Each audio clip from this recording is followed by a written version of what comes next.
The media has been incredibly slow to learn, glacial really, how they should proceed in the Trump years. How is he using them, getting free coverage and using them to amplify misinformation? Super slow to learn, but apparently they have learned at least a little bit. And this is coming from a study by Media Matters that has looked into a number of different prominent political Twitter accounts, including like the AP, Reuters, CNN, Politico, The Hill, the normal ones you'd expect. Are they amplifying Trump misinformation? Or are they making sure that people that see their tweets understand what the truth is? They looked at over 2,000 tweets, 32 different Twitter feeds, and this is what they learned. So 50% of the time, the outlet's Twitter accounts disputed misinformation. This is an improvement from when they first conducted this study, when they only did so 35% of the time. So still, only half the time do they actually make clear that someone seeing, for instance, a Trump quote in a tweet would know going out of that it wasn't actually true. But that is improvement, so yay. Yay. That's good, they're doing better. Yay. So that's good. On great average, for something that's supposed to be like fact-based, it's great. Exactly. Yeah, yay. If you run a media outlet, I think your greatest fear should be, like there's a couple different fears you should have. One is totally missing stories that are super important. Okay. And the other is that people leave your coverage knowing less than they did going in, or believing less true things than they did going in. So let's give you some more information. On average, outlets amplified false or misleading claims without disputing them 15 times a day. A decline of 21% from our first study when they promoted Trump misinformation on average of 19 times per day. So here's what's really interesting. So normally I produce these stories. This was produced by our producer Angel.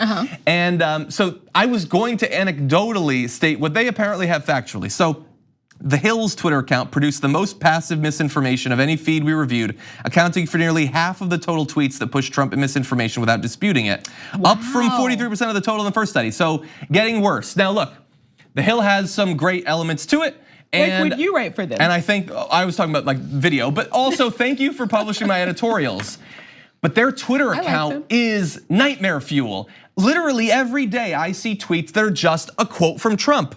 It's a lie. And it's just the quote from Trump. Right. And you can click on the article and maybe somewhere in the article it's corrected. But if you're just absorbing that on Twitter, you will believe the lie. Or you'll believe at least that the fact that the president said it makes it seem at least semi-credible. The fact that a news outlet is repeating it makes it seem credible. And if they're not correcting it, especially in a time where more outlets are going out of their way to do it, then it seems like it didn't need to be corrected. And yet many of them still make this mistake. And I think that at least on Twitter, The Hill might actually be the worst. So it's kind of like how often media being also a business comes, like the business aspect of it becomes more powerful than the actual like gatekeepers of information part of it is. And it's kind of, how like the problem when it comes to like television is sometimes the desire to be first because of the attention that brings you becomes a huge failure. And it may be getting stronger, that effect. This desire to be retweeted the most or have the most followers or gain more followers, that becomes harmful. Yeah. Because everyone's kind of in this race to get more attention, to go viral. And then they do stuff like, listen, we know this is wrong. We know this is absolutely absurd, but people are gonna. But we don't want to die. We don't want to be canceled. I know Brooke had a tweet go super viral and I have lost all my ethics in my Twitter. I'm just trying to catch up to her now. And I want that. Catch up. No, I'm just kidding. No, you're literally right. I don't care how long I'm on Twitter. I'm never gonna have a tweet do as well as that one. What But anyway, happened, but thank you. Follow me on Twitter. Exactly. And by the way, so there we have a graphic focus on The Hill. Again, this is not just a problem of The Hill, it's a problem of all media. And The Hill does have, like a lot of their articles are perfectly fine. Video content, perfectly fine. But you don't get their the hype Twitter, from 48%. Exactly. Their Twitter needs some help. But anyway, let's go a little bit more into the study. While most of the news outlet Twitter feeds we studied improved from our first study to our second, some saw their rates of disputing Trump's falsehoods decline. The Washington Post's main feed, which had disputed 89% of false Trump claims in the first study, did so only 58% of the time in our second. CNN also dropped from 75% down to 60. So again, look, they looked at thousands of tweets, and so large enough numbers, it should throw off natural variability. It is still possible that there's some of that in this, but you're seeing large drops from some of the I would say most trusted news outlets. Like if the Washington, like people trust the Washington Post.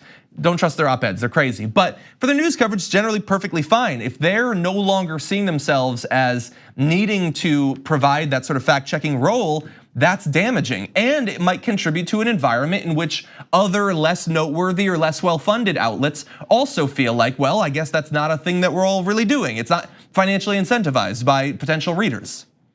Exactly. Yeah. So look, this is really concerning because we are clearly at this point not going to get Trump to stop lying. There's no amount of shaming or fact checking you can do that will actually modify his behavior. So there needs to be a firewall. We'll try. We'll still correct as much as we can. Right. But that's what I'm saying. We can't stop him from lying necessarily. Feel free. But we can provide a firewall between his misinformation and the public. And we're not gonna stop it from getting everyone. Dude's got dozens of millions of Twitter followers, but for every person we can make sure does not leave a news cycle believing demonstrable untruths, that's a good thing. And that's, I think, an important part of the media going forward, whether you're as big as the Washington Post or as small as whoever. And that's the thing, like that. I'm not even trying to put that on like a news organization. Like it's not a news organization's job to encourage the president to stop lying. It's just your job to focus on the facts. Exactly.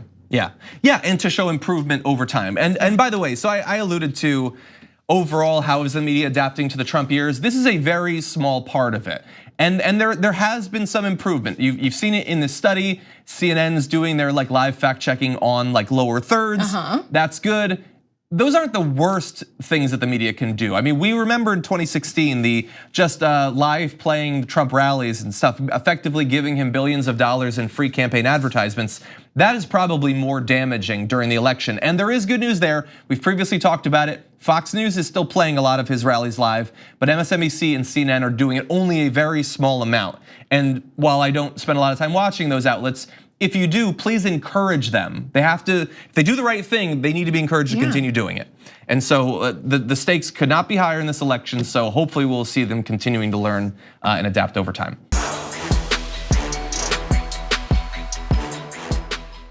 For more political news breakdowns, interviews, stories of activism, and me trying my hardest to care about the occasional big celebrity news story, subscribe to our YouTube channel at youtube.com/thedamagereport. And you can ring the bell wherever it is so you don't miss anything.